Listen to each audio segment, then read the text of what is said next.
Picture Nation's Mike Irwin with us on the Lewis Automotive Hotline for a Monday morning hit. Morning, Mike. Can't figure out a way to win a game. You knew somebody was going to win this past Saturday. Turned out it was Auburn. You got another game that's exactly the same coming up this weekend. Well, it's just for the first time you can clearly see that this game was not lost by the defense but the offense. And there are still people out there saying it was a defensive issue. They're not looking at the 6 times that defense forced Auburn into field goals. 42 points as opposed to 18 points. Come on, you're doing your job. You got a pick 6 right before halftime. You set them up with a big lead at half, and then you score 3 points in the second half. So now all this stuff that was positive Petrino, at least with the fans on the internet, has kind of gone the other direction. And it happens at a time when you have yet another coaching change in the SEC. And so now people are worried, well, gee, you might not be able to get any of these candidates you had because, wow, all these guys are not going to be available.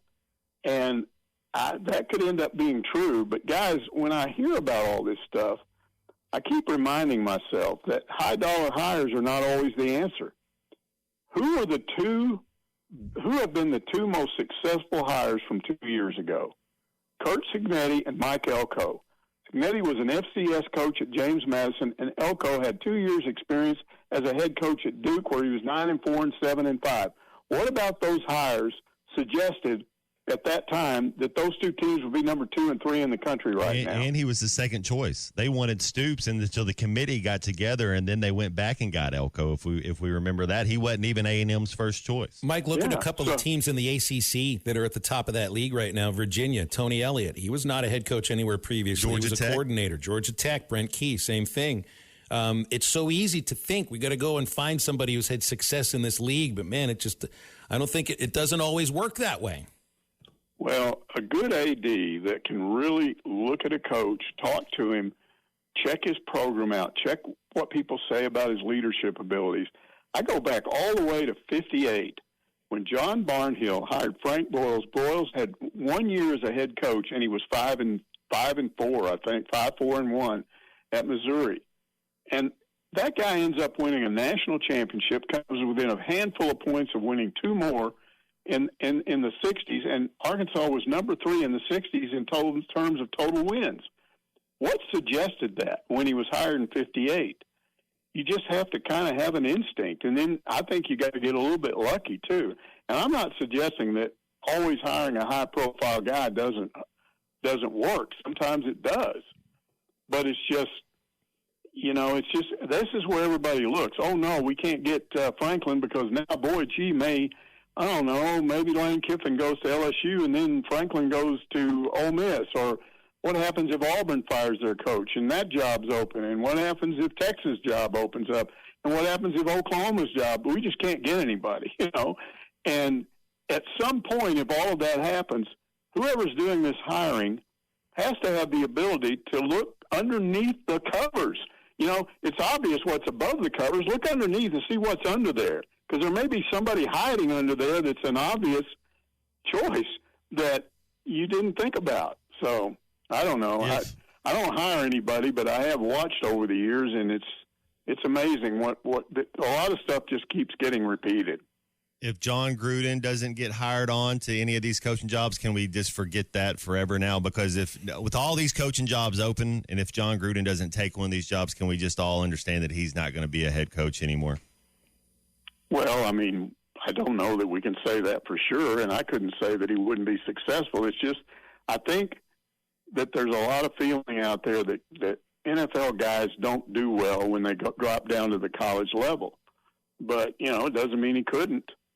That's one of these instinct things that you just have to, whoever's doing the hiring, and I will say this, I'm never comfortable when a committee makes a hire. You need an AD that has the track record of hiring the right people. And if I'm at LSU right now, I'm going, wait a minute. What has my AD done with his last 2 hires? You're going to let him fire this guy, but you hired him? But that's also the same guy that hired a national champion coach for baseball and women's basketball. Here's the thing, though, with these hiring sometimes. It's a crapshoot.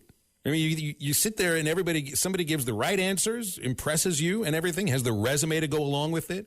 I mean, who would have thought that Billy Napier would fall on his face at Florida after what he built at Louisiana, and Eli Drinkwitz, 1 year at Appalachian State, has gone and built a program at Missouri. Sometimes, Meg, it feels like a crapshoot. Maybe it is.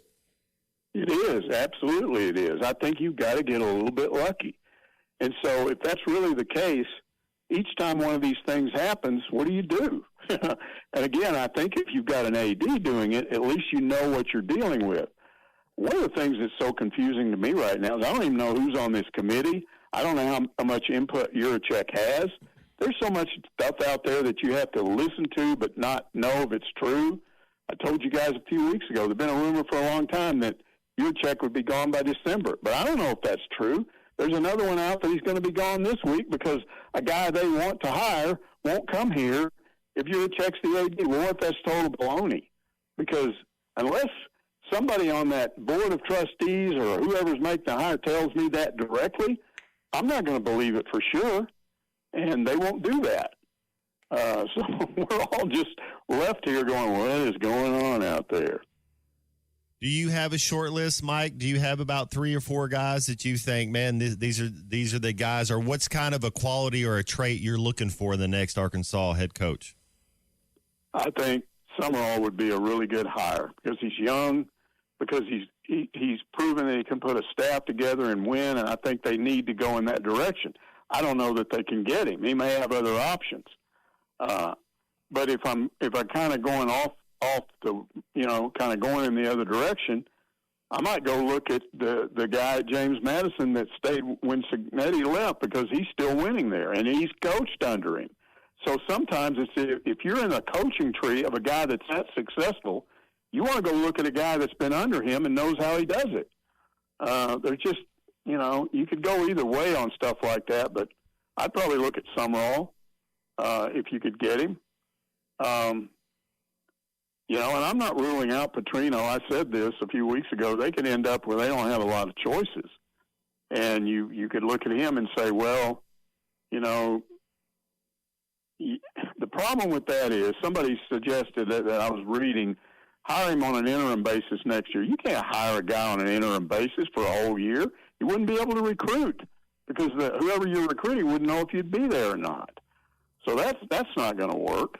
I was going to say, how's it going out there in Stanford? Because isn't that what Stanford's kind of doing this year with Frank Wright? It's kind of just a 1-year intern basis. Yeah, and I mean, I just think that's a bad idea. To me, if you knew who you wanted back when this all started, I just go ahead and even if he's coaching somewhere else, get a deal with him, give him whatever he says he wants it. Keep quiet. He needs to keep quiet. You need to keep quiet. You just roll along till the end of the year, and then you spring it on everybody, and you can do it that way. Or if it's somebody like a Franklin that's not employed, or Gruden that doesn't have a job, you hire them and bring them in early, and let them just come in and observe. They're not going to coach. I agree with you there. Yeah. You just let them get to know the staff, observe them, decide if you want to keep any of them. What about the players? You're going to have to make decisions. Does this guy go? Do I need to bring somebody in and out of the portal? Do I want a KJ Jackson next year as my quarterback? Or do I need to bring somebody in and out of the portal? You get to look at stuff like that. That's always a better deal than bring some guy in late November, early December, and he's got maybe 3 weeks to make all these big decisions. So, I mean, again, I'm an expert on this stuff, right? And nobody asked me. The wild thing. I'm kidding. The wild thing is that, I mean, I show up now for Arkansas games, Mike, just not expecting them to win. I expect to see a tight game, and I expect to see something go absolutely 100% in the wrong direction at some point in the second half.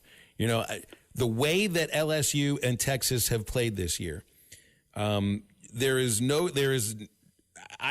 feel confident that the Hogs will be in both of those games, even though they're both on the road. I mean, who knows what that LSU stadium's going to be like? They're not making the playoff or anything. They're done with the coach. I mean, basically was Kyle Field to the east last Saturday. Austin may be a little different, but even there, I mean, they're wondering if the coach is going to stick around, or even if they want him or anything. They could still win any of these next 4 games coming up, but Mike, it's You know where I'm like with this. I'll believe it when I see it. Well, part of the problem here is Petrino gets a lot of the blame because he's the guy in charge of the offense. But to me, Taylor Green, it was an experiment, but to me, overall, it's failed because he's very talented. He does some things really well, but he always manages to make mistakes that in the end will cost you a game. Decision-making is huge.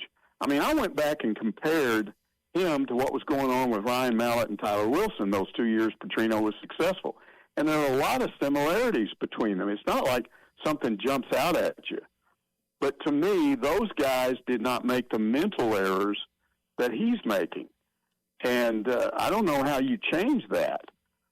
You can say it's on the defense, blah, blah, blah, blah, blah, blah, blah, but if you fumble, if you have an interception at the wrong time, you know, a lot of times I think he doesn't, in the run game, a lot of times I think he doesn't give it up when he should, and he doesn't keep it when he should.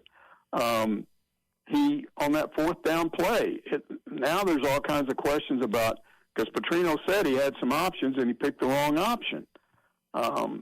Why does he overlook his tight end that's basically, got 400 yards in receiving on 12 catches? Are you kidding me? That's 30 yards a catch. Shouldn't you be throwing the ball to him more often? I mean, the way he targeted Andrew Armstrong last year, you'd think Taylor Green would be all over this guy, but he's not. Why? Why was he not an option on that fourth down play? I mean, we've seen before that guy 2 steps off the ball and he can be gone to the goal line. So, again, decision-making, I think, is a lot of what's going on right now, and the wrong decision made in a critical situation.